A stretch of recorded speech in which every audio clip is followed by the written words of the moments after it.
साथ संगत जी बड़े प्यार से कहिए धन निरंकार जी। साथ संगत जी आप हमारे चैनल पे नए हैं तो चैनल को सब्सक्राइब जरूर कर दें और वीडियो को अंत तक जरूर सुने। साथ संगत जी आज की हमारी कहानी कहती है कि अहंकार एक विनाशकारी भावना जो व्यक्ति को अंधेरे के रास्ते पर ले जाती है। साथ संगत जी यह व्यक्ति को अपनी कमियों को दिखाने से रोकता है। साथ संगत और उसे यह झूठा विश्वास दिलाता है कि वह दूसरों से श्रेष्ठ है। अहंकारी व्यक्ति हमेशा दूसरों से बेहतर होने का दावा करता है। साथ संगत और वह कभी भी अपनी गलतियों को स्वीकार नहीं करता है। साथ संगत यह अहंकार किसी भी व्यक्ति को दूसरों की सलाह और आलोचना अनदेखा करवाता है। साथ संगत जी वह दूसरों की राय को सुनने के लिए तैयार रहता है। साथ संगत और वह हमेशा अपने ही हिसाब से काम करना चाहता है। साथ संगत जिससे भी वह सीखने और सुधार करने के अवसरों से वंचित रहता है। साथ संगत अहंकार व्यक्ति को अकेला कर देता है। साथ संगत क्योंकि कोई भी व्यक्ति अहंकारी व्यक्ति के आसपास रहना पसंद नहीं करता है। साथ संगत अहंकार व्यक्ति को गलत रास्ते पर ले जाता है। साथ संगत और उसे विनाश की ओर धकेला है। साथ संगत अहंकार के कई रूप हैं। यह अभिमान, घमंड और श्रेष्ठता के भाव के रूप में प्रकट हो सकता है। साथ संगत जी अहंकार व्यक्ति के जीवन में कई समस्या पैदा करता है। साथ संगत यहाँ उसके रिश्तों को खराब करता है और उसे सफल होने से रोकता है। साथ संगत अहंकारी व्यक्ति अक्सर दूसरों को दुख देखना चाहता है। साथ संगत और वह खुद भी दुखी रहता है। साथ संगत चलिए इसे आज की बौद्ध कहानी के माध्यम से समझते हैं। साथ संगत और यह भी जानने का प्रयास करते हैं कि आखिर इसका समाधान क्या है। साथ संगत और आपने अहंकार को नियंत्रित करने के लिए हम क्या कर सकते हैं। साथ संगत बहुत समय पहले की बात है। एक छोटा सा राज्य था। उस राज्य में एक व्यापारी रहता था। साथ संगत जो बहुत अमीर था, जिसके पास किसी चीज की कोई कमी नहीं थी। साथ संगत उसके पास वह सारी सुख सुविधा थी जो वह चाहता था। उसका एक पुत्र भी था जो अब युवा हो चुका था। साथ संगत उस व्यापारी के पुत्र ने अब तक अपने जीवन में कोई दुख नहीं देखा था। साथ संगत जी जो भी वह चाहता था वह व्यापारी उसे सब कुछ लाकर दे देता था। साथ संगत जिस कारण उसे अपने जीवन में किसी प्रकार के दुख का अनुभव अब तक नहीं किया था। साथ संगत उस व्यापारी के पुत्र के कई सारे मित्र भी थे। साथ संगत उसके पास अथाह संपत्ति थी। साथ संगत धन दौलत की उसके पास कोई कमी नहीं थी। लेकिन एक दिन अचानक वह व्यापारी बीमार पड़ गया। साथ संगत और देखते ही देखते उसकी बीमारी ने उस पर पूरी तरह से प्रकट बना ली थी। साथ संगत वह व्यापारी अपने जीवन की आखिरी सांसें गिन रहा था। साथ संगत अब उस व्यापारी को यह प्रतीत होने लगा था कि वह नहीं बच पाएगा। साथ संगत उसका अंतिम समय आ चुका है। साथ संगत इसलिए उसने अपने पुत्र को अपने पास बुलाया और उससे कहा, बेटा तुमने आज तक केवल सुख ही देखा है। तुम्हें जो कुछ चाहिए था वह मैंने सब कुछ तुम्हें कर दिया। इसलिए तुमने आज तक दुख का अनुभव नहीं किया।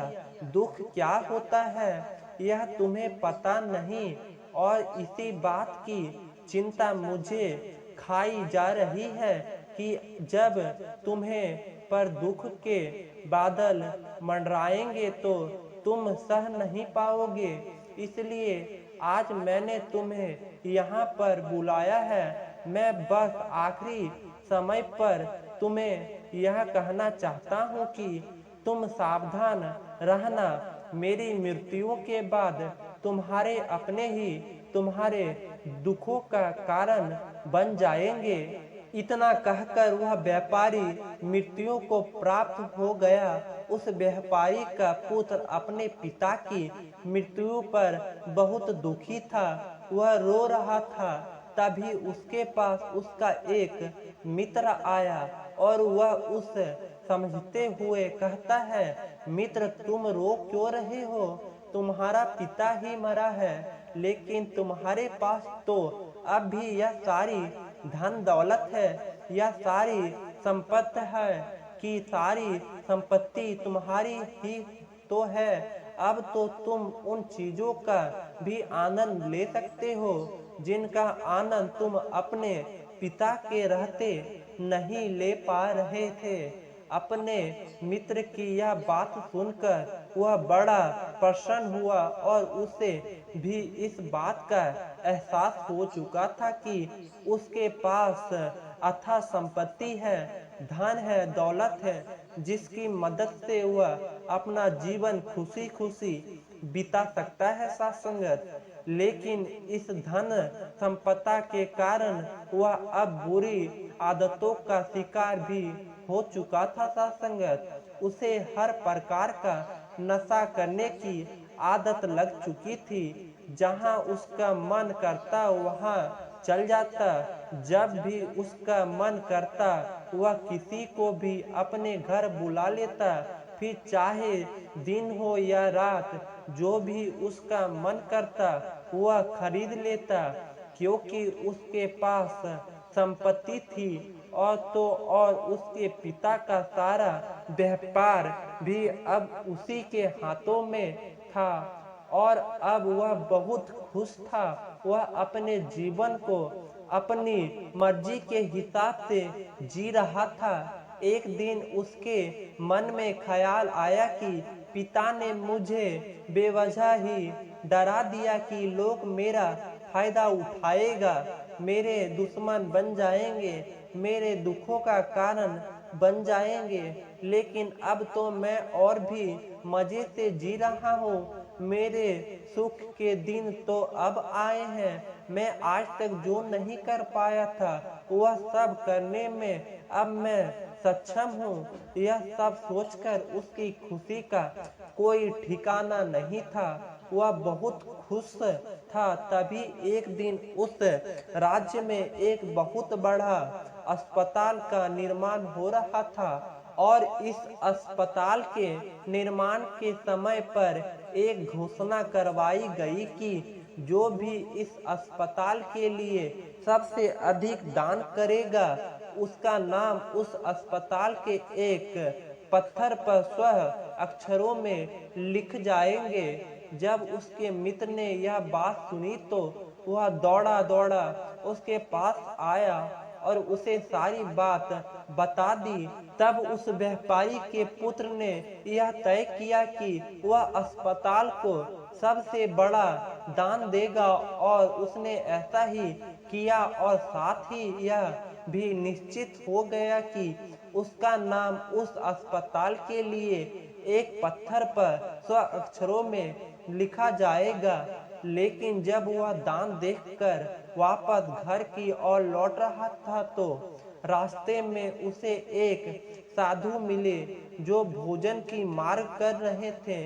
इस पर वह घमंडी व्यापारी का पुत्र कहता है, तुम जैसे लोग केवल 2 वक्त की रोटी के लिए हमेशा चिल्लाते रहते हो।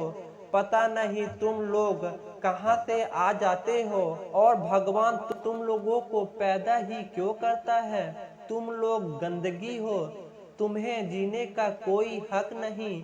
केवल अपना पेट भरने के लिए, 2 वक्त की रोटी के लिए तुम किसी के सामने भी झुक जाते हो।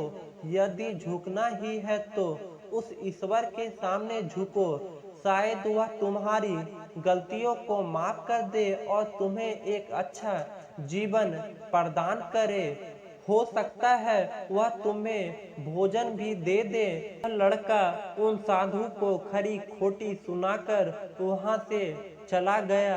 धीरे धीरे उस लड़के के पास उसके मित्रों, सहयोगियों और रिश्तेदारों की संख्या बढ़ने लगी। अब हर कोई उसे बिना पूछे कोई काम नहीं करता था। हर चीज में उसी से पूछा जाता था, जिस कारण उस लड़के को लगने लगा था कि अब मेरे बिना कोई काम नहीं हो सकता। जो भी हूँ मैं ही हूँ। जिस कारण उस लड़के का अहंकार अब 7वें आसमान पर था। सभी लोग ने उसका मन जीत लिया। प्यारे प्यारे साथ संगत जी, बड़े प्यार से कहिए धन निरंकार जी।